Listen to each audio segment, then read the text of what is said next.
पंचतंत्र की प्रथम कहानी, बैल और शेर की कथा।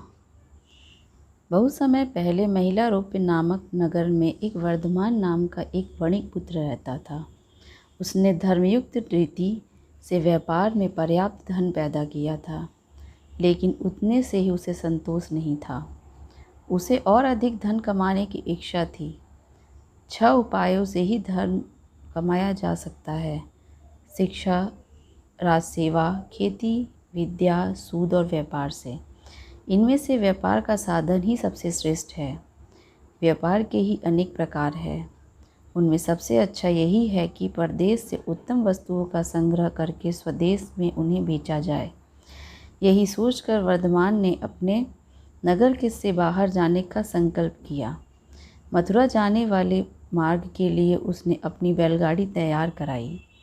बैलगाड़ी में 2 सुंदर सुदृढ़ बैल जुतवाए। उनके नाम थे सजीवक और नंदक। फिर उसने अपने गुरुजनों का आशीर्वाद लिया और परिजनों से स्नेहपूर्वक मिलकर अपने साथ कुछ नौकर लेकर मथुरा के लिए चल पड़ा। कुछ दिन तक तो उसकी यात्रा निर्विघ्न चलती रही, लेकिन जल्द ही उसका काफिला यमुना के कछार पे पहुंचा तो वर्धमान के सजीवक नामक बैल का एक पैर दलदल में फंस गया। उसने बलपूर्वक आगे बढ़ना चाहा तो बैल का पैर ही टूट गया। वर्धमान को यह देखकर बड़ा दुख हुआ। 3 रात उसने बैल के स्वस्थ होने की प्रतीक्षा की। तब उसके सेवकों ने उसे समझाया, मालिक, इस बीहड़ वन में इस बैल के ठीक होने की प्रतीक्षा में इस प्रकार यहाँ रुके रहना बेकार है। यह वन अनेक हिंसक प्राणियों से भरा पड़ा है। शेर, चीते, हाथी जैसे हिंसक जानवर यहाँ विचरण करते रहते हैं। किसी दिन उन्होंने हम पर आक्रमण कर दिया तो जान बचाना मुश्किल हो जाएगा। सजीवक के अच्छा होने में बहुत दिन लग जाएंगे। इतने दिन यहाँ रहकर प्राणों का संकट नहीं उठाया जा सकता। इस बैल के लिए अपने जीवन को मृत्यु के मुख में क्यों डालते हैं? वर्धमान को यह बैल बहुत ही प्रिय था। उसने जन्म से ही इस बैल को पाल पोस कर बड़ा किया था। वह अपने प्रिय बैल को इस हालत में छोड़कर नहीं जाना चाहता था, लेकिन सेवकों के आग्रह पर वह विवश हो गया। उसने बैल की देखभाल के लिए 2 सेवक वहीं छोड़े और अपने शेष सेवकों के साथ एक ही बैल के सहारे आगे चल दिया। सेवकों ने भी जब देखा कि जंगल अनेक शेर, बाघ, चीतों से भरा पड़ा है, तो वे भी 2-3 दिन बाद ही वहाँ से प्राण बचाकर भागे और वर्धमान के सामने झूठ बोल दिया कि मालिक, सजीवक तो मर गया, हमने उसका दाह संस्कार कर दिया। यह सुनकर वर्धमान को बड़ा दुख हुआ, किंतु विधि के विधान के आगे वह कर भी क्या सकता था। उसने रास्ते में एक नया बैल खरीद लिया और अपनी यात्रा जारी कर दी। इधर सजीवक नदी के तट पर शीतल वायु के सेवन से कुछ स्वस्थ हो गया। नदी के किनारे की दूब का अगला भाग पशुओं के लिए बहुत बलदायी होता है। उसने निरंतर खाने के बाद वह खूब मांसल और हष्टपुष्ट हो गया।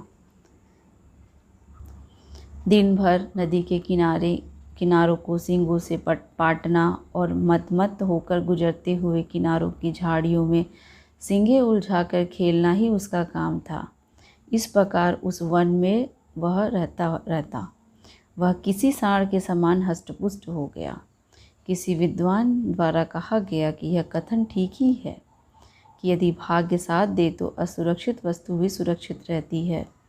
समय अनुकूल हो तो घर में रखी हुई सुरक्षित समझी जाने वाली वस्तु भी उसके पास नहीं रहती, चाहे इसके लिए आप अनेक उपाय क्यों न कर लें। नल दमयंती का उदाहरण सामने है। भाग्य विपरीत हो जाने पर उनकी कीमती हार को निर्जीव खूंटी भी निकल गई थी। जिस जंगल में पिगलक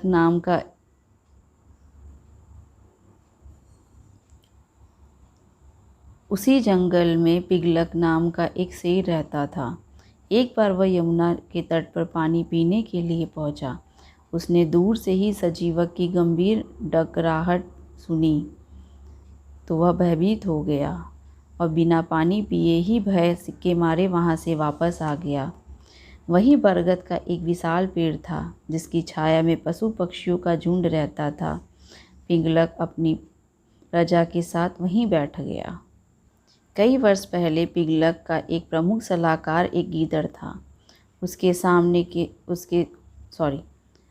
उसके मरने के बाद उसने करकट और दमनक नामक उसके 2 पुत्रों को अपना मंत्री बना लिया। लेकिन जब उसने दोनों के रंग ढंग अच्छे न देखे तो उन्हें इस पद से हटा दिया। तब से ये दोनों अपने पद को पूरा प्राप्त करने के लिए पिंगलक के इर्द गिर्द मंडराते रहते थे। आज ही जब दूर से उन्होंने अपने राजा को बिना पानी पिए इस प्रकार भयभीत बैठे देखा तो उससे बड़ा आश्चर्य हुआ। वन के राजा का इस प्रकार भयातुर होना बड़े अचंभे की बात थी। आज तक पिंगलक कभी किसी से इस तरह भयभीत नहीं हुआ था। दमनक ने अपने भाई करकट से कहा, भाई करकट, हमारा स्वामी वन का राजा है। सब पशु पक्षी उससे डरते हैं। आज ही वही इस तरह सिमट कर डर कर बैठा है।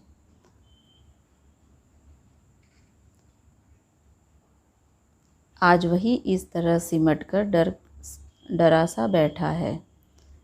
वह पानी पीने के लिए यमुना तट तक जाकर प्यासा ही लौट आया। इस डर का क्या कारण हो सकता है? करकट बोला, कारण कुछ भी हो, हमें इससे क्या। वह इस जंगल का राजा है, अपनी मर्जी का मालिक है। वह क्या और किस तरह का आचरण करता है इससे हमें कोई सरोकार नहीं होना चाहिए। दूसरे के काम में कौतूहलवश हस्तक्षेप करना बुद्धिमानी नहीं है। जो ऐसा करता है उसे उस बंदर की तरह तड़प तड़प कर मरना पड़ता है जो दूसरों के काम में कौतूहलवश हस्तक्षेप किया करता था। दमनक ने पूछा, वह कैसे भाई?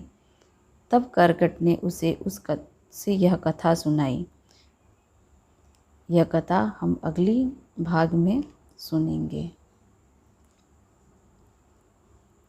इसके आगे की कहानी हम अगले भाग में सुनेंगे।